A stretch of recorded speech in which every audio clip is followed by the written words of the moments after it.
시작하겠습니다. 매주 일요일 날 9시에 시작을 하는데 8시에서 9시로 바꿨죠, 그죠? 근데 9시가 좀 너무 늦나? 그죠? 8시는 조금 제가 막 이렇게 저녁도 못 먹거든요, 8시면. 그래서 8시 반쯤에 할까, 9시에 할까 하다가 9시에 지금 하고 있는데 조금 늦은 감이 있는 것 같기도 하고, 그래서 그 시간은 조금 또 보도록 하고.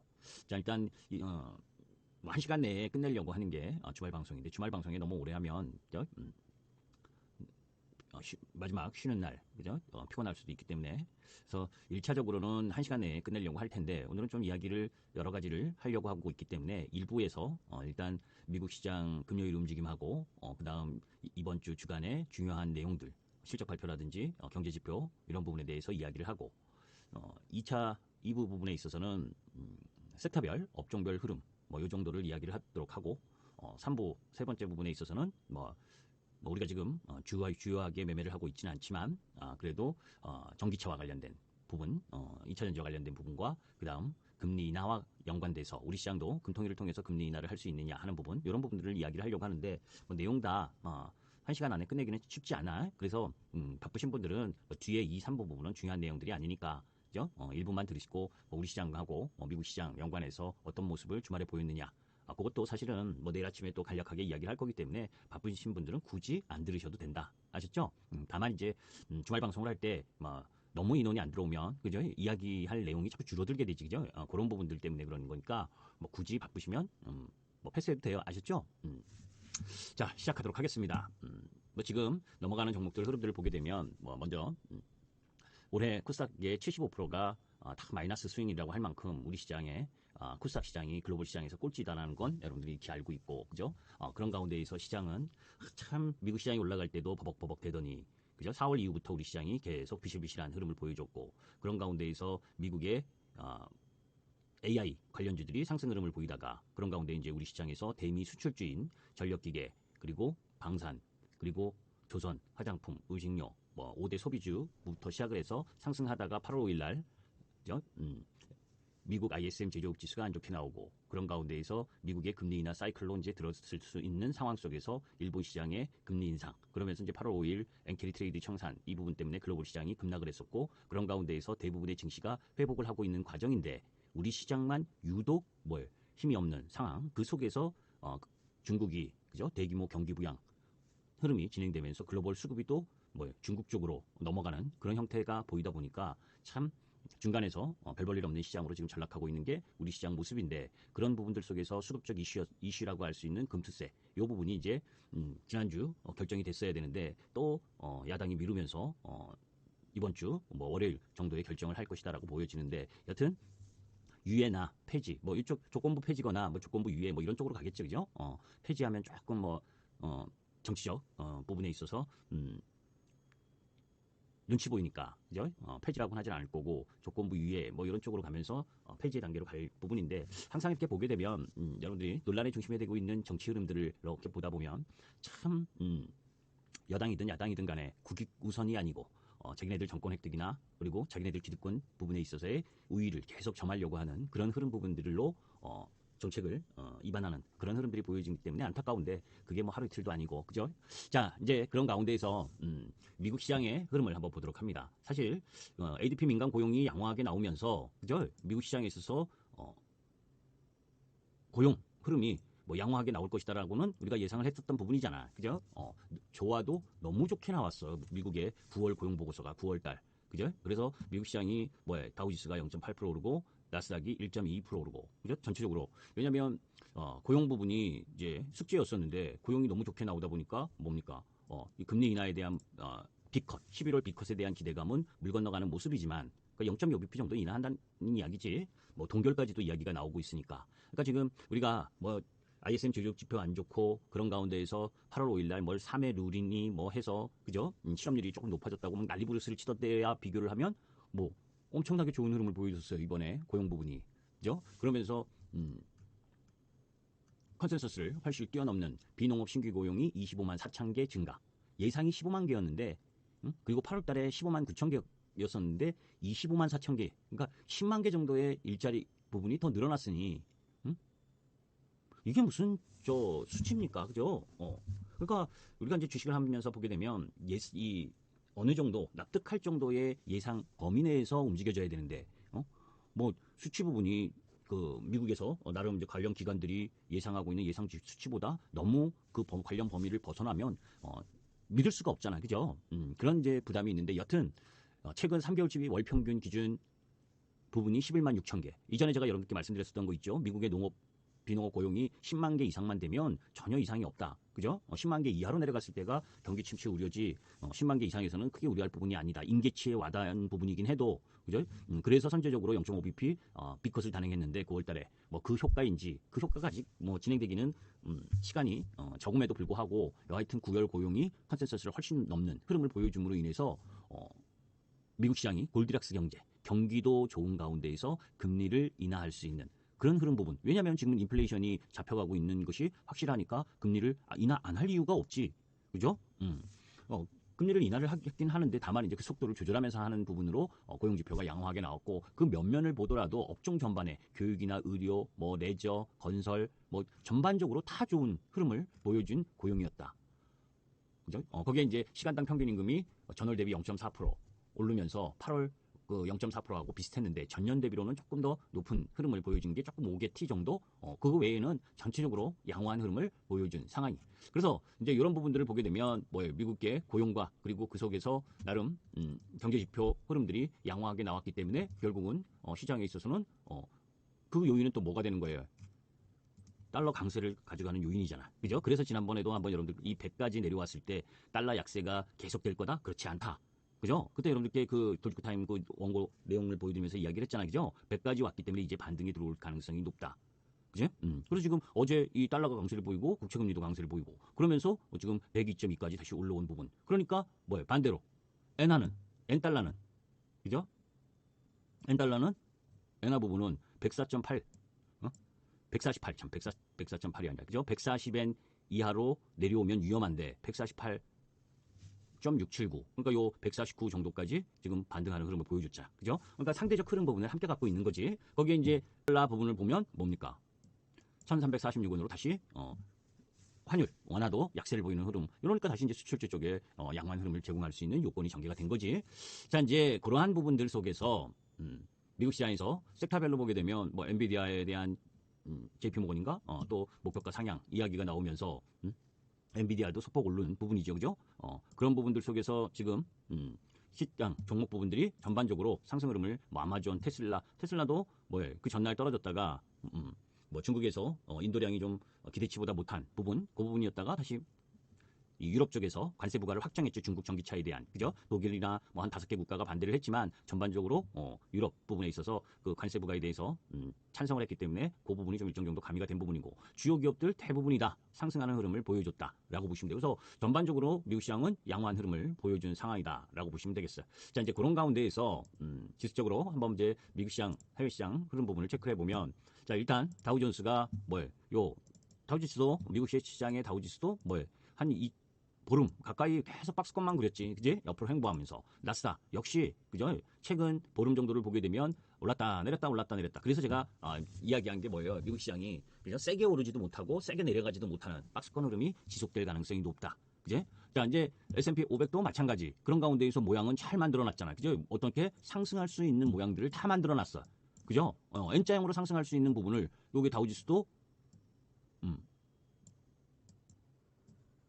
단기적으로는 이렇게 상승할 수 있는 부분을 가지고 있지. 그죠? 나스닥도 N자형으로 여기서 상승할 수 있는 흐름, 전고점을 돌파를 할 거냐 하는 이런 흐름 부분으로 가는데, 저는 이번에는 이런 식으로 움직여지는 형태라고 보여져. 자, 근데 여기서 이제 지수상 부분에 있어서 하나 봐야 될 부분이 조금 이제 그 환율에 이런 얘기를 했었잖아요. 그죠? 일본의 엔화가 N달러 환율이 뭐 달러 환율도 중요하지만 글로벌 자금의 움직임은 N달러 환율과 유사하게 움직여진다. 이 엔캐리 트레이드의 자금 부분이 어떻게 되느냐에 따라서 중요한 글로벌 수급을 결정짓는 거고, 원달러 환율, 우리 시장의 환율 부분에 따라서 이제 외국인들이 어떻게 움직이냐의 움직임이 예상을 할 수가 있는데, 월봉으로 제가 이 이야기를 했었잖아요. 그죠? 10월은 양봉이 나온다. 그죠? 양봉이 나오는데 여기를 돌파를 하지 못하면 뭡니까? 그러니까 11월 미국 대선 이후가 이제 다시 내려오는 그런 형태의 움직임이 전개될 가능성이 높다. 그래서 10월 달은 왜 이시바 총리가 되고 나서 그 사람의 성향 흐름 부분들 때문에 엔화가 추가적 강세를 보이다가 그죠? 급격하게 강세 흐름을 보이니까 금융시장에 완화적인 이야기를 했고 금리 인상이 주 포인트가 아니다. 이게 당연한 거야. 그죠? 이 미국과 일본의 관계, 미국의 대선을 앞둔 상황에서 엔화를 더 강세 흐름을 보이면 안 되는 거예요. 그런데 일본은 이 150엔 이상, 여기 그냥 152엔 정도 되는데 이걸 다시 돌아나가게 만들지 않을 거라고. 그죠? 그래서 지금 10월 부분은 아주 자연스러운 반등 흐름으로 가서 152엔, 153엔 요 정도가 꼭지다라고 보고 그 정도로 반등한 이후에 11월 부분에서 미국 시장이 금리를 0.25% 인하하고 미국 대선 끝나고 그죠? 그런 가운데에서 일본이 그때 금리를 인상을 한다면 다시 또 140엔 초반으로 내려올 수 있는 그 흐름인데 일단 이 140엔 이거는 안 깨지는 흐름 부분을 보여주는 엔달러 환율의 움직임이기 때문에 시장은 10월 달은 양호한 흐름을 보여줄 가능성이 높다라는 것이 기본 전제다고. 그죠? 그러니까 오히려 조금 조심해야 될 때는 11월 5일 미국 대선 끝나고 그죠? 거기에 이제 대선에 누가 되느냐. 이 부분이 이제 또 중요하지만 기본적으로는 미국 시장이 금리 인하를 급격하게 안 해도 될 만큼 경제 상황이 양호하다는 걸 고용을 통해서 보여줬기 때문에 그죠? 금리 인하는 물가가 잡히면 그냥 인하하면 되는 거니까. 그죠? 보험성 금리 인하로 0.5% 인하하고 그런 와중에 물가가 잡히는 상황 속에서 천천히 금리 인하를 하면 경기가 경착륙하지 않고 연착륙하는 흐름을 보이면서 나아질 수 있는 배경을 만들어주잖아. 그러니까 그런 흐름들로 가는 상황이 골드락스 경제고 그러면 이전에 여러분들께 이야기한 것처럼 보험성 금리 인하를 했을 경우에는 지수가 30%대 이상 상승을 했었던 그런 흐름으로 갈 수 있는 배경도 있는 거예요. 미국 시장은. 그죠? 그런데 여기에 이제 복병이 하나가 아직 잔존해 있잖아. 뭐냐? 그게 뭐예요? 중동 리스크. 그죠? 중동 리스크. 이게 이 유가가 지금 뭡니까? 여기를 뚫었어. 그죠? 차트 여기 있잖아요. 여기는 뚫리면 안 되는 자리란 말이야. 여기 그려놨잖아. 그죠? 여기가 저항으로 잡혀서 하여튼 어떤 이유든 간에 여기를 돌파하지 못하고 내려와야 물가가 지속적으로 하락할 수 있는 그죠? 유가가 전부는 아니어도 그죠? 유가가 오른다는 건 원자재 가격 흐름도 다 오를 수 있는 배경이니까 이게 오르는 가장 기본적인 부분이 지정학적 리스크니까. 사실 가자지구 하마스 헤즈볼라 해서 러시아 우크라이나 해도 이렇게 쭉쭉 내려오던 유가였단 말이에요. 그런데 이번에는 이 하단 추세를 돌파를 해버렸어. 그 돌파를 한 이유가 뭐냐? 이스라엘하고 하마스 헤즈볼라하고 싸움이 하루 이틀도 아닌데 이걸 돌파를 한 이유는 뭡니까?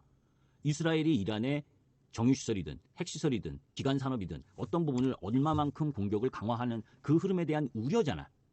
그죠? 그 흐름에 대한 우려라고. 이때 부분은 확전에 대한 가능성은 없었는데 여기는 이제 확전에 대한 가능성이 생겼단 말이에요. 그런데 물론 바이든은 더 확전하지 못하게 압박을 하고 있어. 그런데 바이든 말이 네타냐후 이탈리아 총리한테 안 먹혀 들어가. 그게 뭐예요? 네타냐후는 트럼프하고 연결이 돼 있으니까. 그죠? 트럼프 지지 성향이 좀 있는 성향이잖아요. 왜? 바이든은 확전하지 못하게 했고 트럼프는 네타냐후를 도와주는 흐름이다 보니까 11월 5일 대선을 앞둔 상황에서 그죠? 이 전쟁이 확전이 되면 이스라엘 이란의 확전 흐름으로 가게 되면 해리스 그죠? 민주당 해리스에게는 부담 요인인 거지.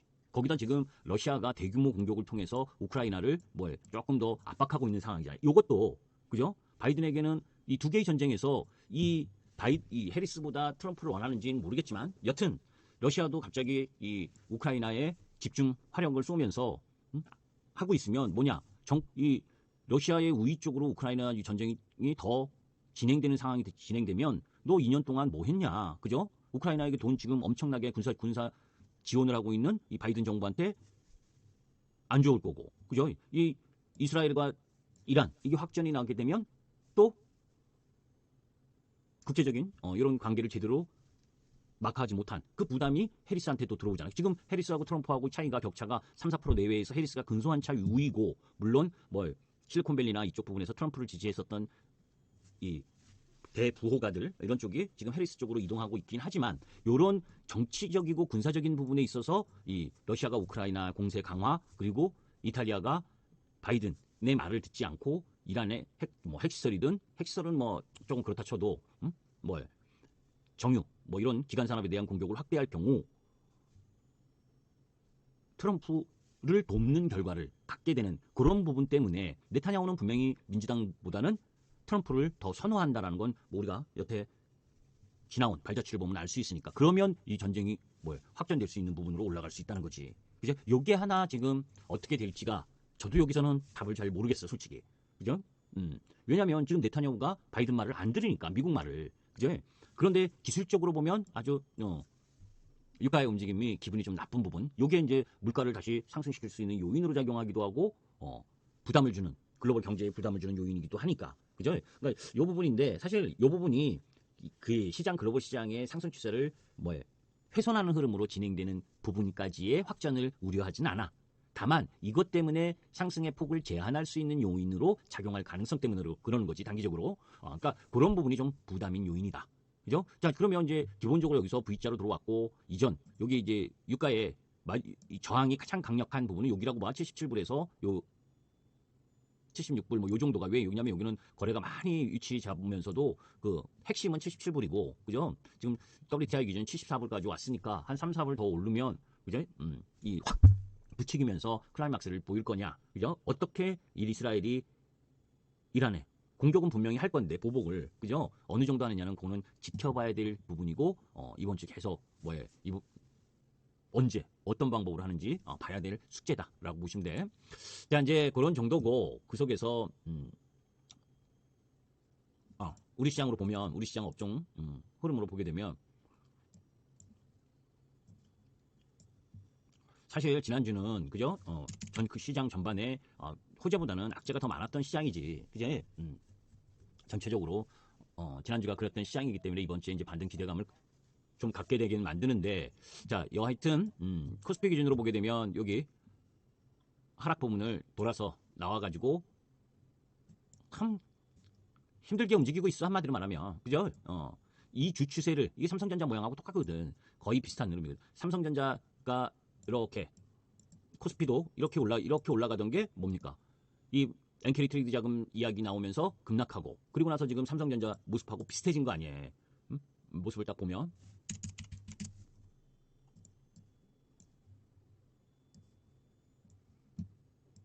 그죠? 이렇게 추세를 이런 식으로 쭉 밑에서부터 쭉 이렇게 추세를 가지고 올라오던 삼성전자가 이렇게 이제 연결하면 이런 모습이었었는데 그걸 깨버리니까 뭡니까? 삼성전자가 이렇게 빠지는데 코스피 지수가 어떻게 이렇게 세게 올라가겠냐고. 그죠?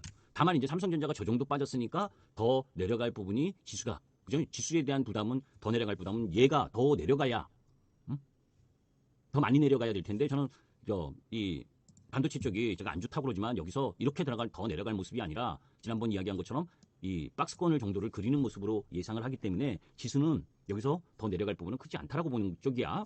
오히려 올라가는 쪽 라인이고 코스피보다 그죠? 코스닥 쪽이 조금 더 이 급투스 이슈만 잘 해결되면 돌아 나올 수 있는 흐름을 일부 갖고 있다는 거고 그죠? 자 이제 그래서 지금 코스피 그나마 최근 들어서 코스피 이거 보세요. 코스피는 여기 20선 밑에 있잖아. 그죠? 저점 만들고 여기 반등했다가 다시 내려와서 반등을 해도 이전 고점을 못 돌파하고 그런데 코스닥은 뭡니까? 비슷하게 움직였지만 20선 돌파해서 올라와 있잖아. 그치? 그 차이가 있는 거예요. 그래서 상대적으로 코스닥이 이렇게 돌아 나올 수 있는 힘을 조금 갖고 있는데 그게 뭐예요? 금투세 관련한 부분이라든지. 그죠? 그러면 이제 전체 시장에 수급이 들어올 수 있는 부분이 놓여져 있으니까 나갔던 물량들이나 나가려고 했었던 부분에선 들어올 흐름 부분을 가지니까 그러니까 그런 우위적 요인은 있다 이렇게 보시면 됩니다. 자 이제 그 정도로 지수 관련을 얘기를 하고 이번 주 부분에 있어서의 주요 주간 흐름들을 한번 보자고.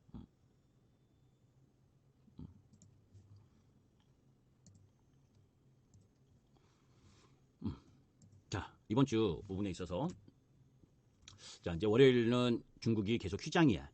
그죠? 거기에 이제 두산 로보틱스의 의무 보유 해제가 있고 거기에 이제 뭐 국정감사 뭐 그 정도고 큰 이슈는 없고 그죠? 거기에 이제 8일 화요일 날 삼성전자 잠정 실적 발표가 있고 그죠? LG 엔솔도 잠정 실적 발표를 하고 근데 뭐 둘 다 일단 하향 조정되고 있기 때문에 크게 기대할 건 없지. 그죠? 그리고 이제 아마존 프라임 빅딜데이가 8일에서부터 9일. 그러니까 요 8일에서 9일에 대한 기대감이 있으니까 요 이제 화장품 쪽에서 상승을 하려면 뭡니까? 월요일, 화요일 초반 요 라인까지는 좀 끌고 올라왔다가 다시 조정을 받더라도 받아야 되는 모습 흐름을 갖는데 일단 금요일 날 보게 되면 홍콩 중국이 열리지 않는 가운데에서 홍콩이 2%대 강세를 보였는데 그럼에도 불구하고 우리 시장에서는 뭐 화장품 쪽, 뭐 중국 연관성이 높은 아모레퍼시픽, 코스맥스, 한국콜마, 뭐 거기다가 카지노인, 파라다이스, 뭐 GKL, 그죠? 거기에 현대제철이나 뭐 철강, 화학 이런 쪽들이 3, 4%대씩 다 조정을 받았잖아, 그죠? 그게 그런 흐름들로 보게 되면 중국 시장의 이 경기 부양에 대한 부분에 있어서 우리 시장 조금 이따가도 자세하게 설명을 드릴 거니까 이 부분은 그냥 넘어가도록 하고 일단 우리 시장 수출 부분에 있어서의 산업재 소재에는 크게 영향을 미치는 부분은 아니다라는 쪽으로만 연관해 두면 되고 자 그런 가운데 이제 9일날 우리 시장은 휴장이지 그죠? 한글날이기 때문에 근데 진짜 한글 잘 만들었어 그죠? 자 거기에 이제 TSMC의 9월 판매와 관련된 이야기가 나오고 10일날 우리 시장 옵션 만기일 그리고 대만이 휴장 그리고 FOMC 9월 이사록이 나오는데 이미 9월 이사록과 공개와 관련해서는 9월 달에 0.5bp 인하했는데 뭐 9월 이사록에서 안 좋은 이야기 나올 부분은 없잖아. 그죠? 이미 파월 연준 의장이 고용과 관련된 부분만 조금 부담스러워했는데 이번에 고용지표 좋게 나왔으니 그죠? 그러니 뭐 여기 이사록이 공개돼도 뭐 하나 그거 할 게 없지. 그리고 미국 9월 CPI 그죠? 9월 CPI도 이미 유가도 하락하고 있었고 그죠? 전체적으로 경기 침체 우려까지 나온 상황에서 소비자 물가 지수가 막 올라갔을 일 없고 그러니까 이 발표되는 FOMC 이사록이나 CPI는 크게 나쁠 게 없다. 그죠? 그리고 이제 10일 날 뭡니까? 금요일 날 홍콩이 휴장이고 그런 가운데에서 여기 뭐 JP모간 실적 발표, 웰스파고 실적 발표. 거기에 이제 테슬라가 로보택시 공개를 한다. 그죠? 거기에 이제 로보택시 공개를 하면서 사실은 이제는 자동차에서 전기차에서 가장 핵심은 자율주행이죠. 그죠? 로보택시고 거기에 이제 얼마만큼 좋은 게 나오느냐. 그죠? 그 전에 뭐 미리 조정을 받으면 요거 발표해서 기대치만큼 좋다면 뭐 상승할 수 있고 근데 이거는 뭐 전체적으로 그 전에 흐름을 봐야 되겠지만 그런 가운데 한국은행 금융통화위원회 금리 결정 뭐 요 부분이 있는데 요번에 0.25bp 인하할 가능성이 높겠죠. 그죠? 자, 여하튼 그런 가운데 생산자 물가 지수, 뭐 미시간 내 소비자 심리 지수가 발표가 되는데 그런 부분들은 이제 뭐 보면 되고 일단 한국 금통위부터 이야기를 하면 그제 지난 8월에 금통위 만장일치 동결을 했고 그런 가운데에서 지금 부동산 가격 상승 때문에 조금 머뭇머뭇거리고는 있는데 뭐 소비자 물가 역시 한국 소비자 물가 역시 1.6% 상승하면서 1%에 도달했기 때문에 10월 달에 25p 인하하는 게 맞는 거야. 그렇게 맞는 게 좋다라고 보시면 되고 테슬라 로보택시 공개에 앞서서 2차 전지주가 좀 반등하면 금요일 날 많이 하락한 것도 2차 전지잖아. 그죠? 테슬라 하락으로. 뭐 이런 부분과 관련돼서는 좀 이따가 2차 전지 업종과 관련돼서 다시 상세하게 설명을 하도록 하고 자 이제 요 결론 부분부터 얘기를 하면 이번 주 주간 흐름들을 보게 되면 지금 코스피 이런 거지 글로벌 자금도 무한대로 있는 게 아니잖아. 그죠? 그동안 사실 중국 시장과 관련돼서 계속 안 좋은 이야기, 안 좋은 흐름, 거기다가 같이 못 살자는 시진핑 그 공동부유 이걸 통해서 몇 년째 지금 계속 하락하고 있는 상황이고 그런 가운데에 강도 높은 경기 부양 흐름을 갖고 발표를 하다 보니까 그죠? 일주일 사이에 18% 정도 올랐잖아요. 중국 시장이 저점 대비. 그죠? 그렇게 돈을 쏟아붓는다고 하니까 그러면 글로벌 자금도 거기서 떡고물을 먹기 위해서 자금이 그쪽으로 움직이는 거예요. 당연히. 그죠? 그러니까 그렇게 움직이면 다른 글로벌 시장에서 돈을 좀 빼야지. 똑같은 거예요. 여러분들 보유한 종목을 매도를 해야 다른 종목을 사는 것처럼. 그죠? 뭐 저축한 도금이나 돈이 많다면 몰라도 글로벌 자금도 결국은 그 자금에 들어오는 게 뭡니까? 지금 긴축 상황에서 그 새롭게 들어올 수 있는 자금은 크지 않고 이제 금리 인하가 되면서 서서히 또 유동성이 들어올 수 있는 부분 그런 자금 부분을 가지고 운용을 하는데 일단 기본적으로는 지금 현재 상태에서는 다른 쪽 나라 국가의 비중을 늘렸던 걸 줄여서 들어갔겠지. 그죠? 중국 시장에. 그러니까 우리 시장도 상반기에 코스피 22조 4천억을 순매수한 외국인이 3분기에 9조 3천억 거의 반 조금 안 되게 매도했잖아요. 그것도 9월에만. 그죠? 이미 중국 부양 발표 나기 전부터 매도하기 시작을 했지만, 그죠? 그런 부분들은 수출, 그죠? 수출이 조금 정체되지 않을까. 미국에 의존하는 수출 흐름 부분을 보여줬기 때문에 거기에서의 성장률이 다소 떨어지지 않을까라고 하는 부담이 존재했기 때문에 빼고 있었던 상황에서 중국의 경기 부양 이슈가 터지니까 매도세가 조금 더 세졌었던 부분 그런 부분이 있었다. 그죠? 그런데 밸류에이션 측면에서 보게 되면 12개월 PBR은 지금 0.9배 수준으로 현저하게 낮은 수준이라는 건 창피해서 이야기를 하지 못할 정도고 그죠? 여튼 지금 중국 부양 체계 단기 효과 부분이 나타나면서 우리나라, 대만, 일본 이쪽 나라에서 수급이 일부 중국 쪽으로 들어가는 그런 흐름에 빠진 부분이다라고 보시면 돼. 그런데 중국이 독야청청 오를 거냐? 그렇진 않아.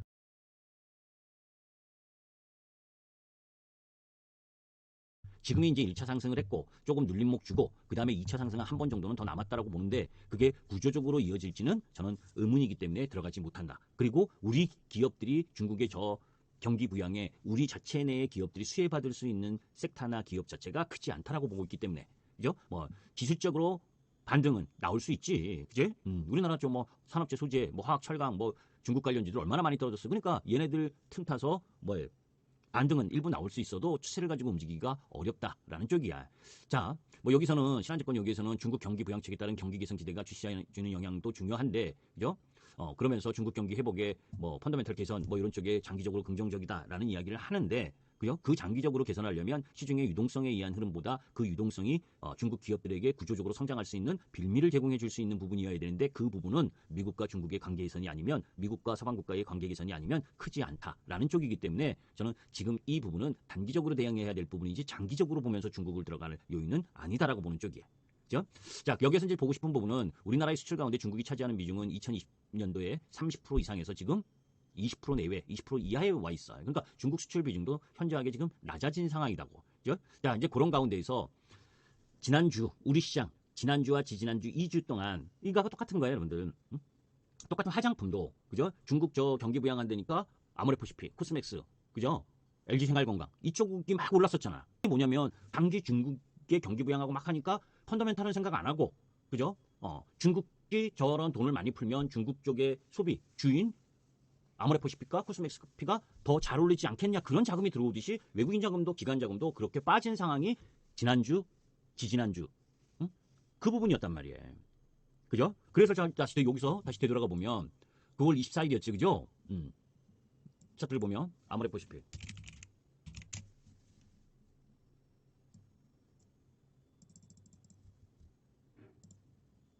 여기 있잖아요, 그죠? 중국에서 이렇게 반등하고 내려오다가 중국의 그 경기 부양 관련된 내용 막 나오면서 쭉 하루에 뭐 14% 오르고 14% 장중에 오르고 막 이랬었잖아. 그런데 저점 깨고 내려왔잖아요. 그죠? 그렇게 뭐 중국 관련해서 쫙 해가지고 왜? 화장품도 저쪽에서 빼가지고 이쪽으로 넣고 같은 섹터 내에서도 그런 식으로 움직였고 또 섹터 내도 그 섹터 이외의 섹터에서도 그런 흐름이었거든. 또 거기다가 이제 코스알엑스 같은 경우에는 아모레퍼시픽 같은 경우에는 코스알엑스의 대미 미국 수출의 성장성이 다소 좀 정체된다는 하나증권 보고서도 영향을 좀 일부 있었던 것도 있지만, 그죠? 이 중국 관련 부분에 있어서 오리지널 LG생활건강 뭐 이쪽은 그냥 조금 지켜줬네, 그지? 그럼에도 불구하고 지금 구조적으로 성장할 부분이 아니다는 거지, 그게. 그걸 반증하는 거예요. 그래서 금요일 날 이 중국 관련 부분들이 다 카지노, 파라다이스도 그런 이야기, 중국 경기 부양 수혜 기대감 뭐 이거 가지고 이렇게 쫙 올랐다가 다 원위치 있잖아요. 철강 원위치는 아니지만, 그죠? 여기서 9월 24일 이렇게 하면서 쭉 올라왔다가 내려오고 있고, 여기서 이제 좀 왔다 갔다 하다 한 번 정도는 더 반등하려고는 하겠지만 그 힘 자체가 구조적으로 상승하는 게 아니라는 걸 이야기하고 싶어서 이야기를 한 거야. 반등인 거지. 그죠? 반등의 빌미, 반등의 재료, 반등의 뉴스 이거에 의한 움직임이지 구조적으로 가는 게 아니다라는 걸 이야기하는 거다고. 자, 그런가 보면 이제 그런 단기적인 기대감의 수급이 움직였다면 국내에서는 펀더멘털에 비해 외국인이 수급이 부진했던 업종에 관심을 가질 필요가 있다. 왜? 이 이야기는 어렵게 썼는데 쉽게 쓰면 되는데, 그죠? 뭐냐면 중국 모멘텀 때문에 일정 정도 중국과 가장 연관성이 높은 쪽으로 들어가려고 다른 쪽에서 매도를 하면서 들어간 부분이 있다. 그런데 3분기 영업이익 전년비 증가하면서 모멘텀이 가속화되는 업종이 뭐냐? 건강관리, 화장품, 의류 등이다. 그제? 그러니까 지금은 10월 8일과 10월 9일 부분에 있어서 10월 8일 특히 삼성전자와 LG엔솔의 실적 발표 이후 9일 한글날 시장 그리고 옵션 만기, 그리고 이번 주 지나고 나면 이제 기업들의 실적 발표들이 나오는 거예요. 그러면 중국 할아버지가 와도, 그죠? 단박에 내 눈앞에 실적이 떨어지는데 무슨 그 실적 기대는 뭡니까? 실적 그 발표 끝나고 나서 다시 기대감을 갖든지 말든지인 거지. 일단 눈앞에 3분 4분기 실적에 대한 부분이 눈앞에 들어오는 거잖아요. 그죠? 그러니까 상분기 영업 이 부분이 양호한 쪽, 그게 그나마 건강관리하고 화장품 쪽이다. 그죠? 나머지 쪽이 지금 여러분들 보시면 다 아시니까 섹터 부분에, 그죠? 굳이 이쪽에 있는 밑에 있는 쪽 섹터 부분을 공략할 이유가 없잖아요. 그죠? 그리고 위에 있더라도, 그죠? 위에 있더라도 내려올 가능성이 높은 쪽은 또 공략할 필요가 없는 거고, 그걸 염두에 두면 지금 금주 라인에 있어서는 나름 실적에 대한 기대치가 이번 주와 다음 주 정도 반영이 되는 그런 흐름들로 전개될 가능성이 높다라는 쪽이에요. 오케이?